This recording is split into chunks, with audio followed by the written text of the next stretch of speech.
नमस्कार।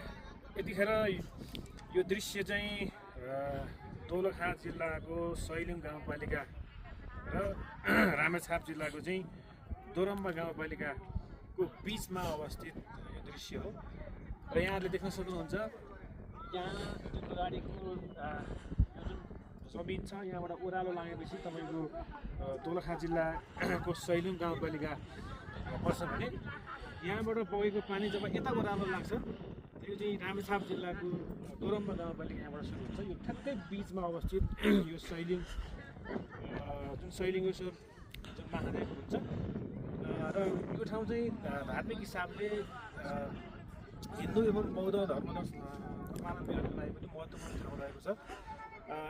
यो चाहिँ समुद्री सतहदेखि 3146 मिटरको उचाइमा अवस्थित यो पर्यटकीय ठाउँ रहेको छ र यो ठाउँ चाहिँ दोलखा जिल्लाको सैलुङ गाउँपालिका र रामेछापको चाहिँ दोरम्बा गाउँपालिकाको ठ्याक्कै बिचमा अवस्थित छ र यो सैलुङको अर्थ चाहिँ सै भनेको चाहिँ 100 भन्ने हुँदो रहेछ र लुङ भनेको चाहिँ यो हिल्सहरू अथवा हिम श्रृङ्खलाहरू पहाड भन्ने हुन्छ। त्यसै 100 वटा पहाड भन्ने जुन अर्थ यो सैलुङको चाहिँ अर्थ रहेको छ र यो ठाउँ चाहिँ धार्मिक पर्यटकीय हिसाबले अत्यन्तै महत्त्वपूर्ण ठाउँ रहेको छ र यहाँ यो ठाउँ भनेको चाहिँ तिब्बत र नेपालको बिचमा चाहिँ व्यापारको एउटा नाकाको रूपमा पनि यो ठाउँलाई हेर्ने गरिन्छ र यहाँहरूले पनि आफ्नो समय मिलाएर यो ठाउँ चाहिँ अवलोकन गर्नुहोला।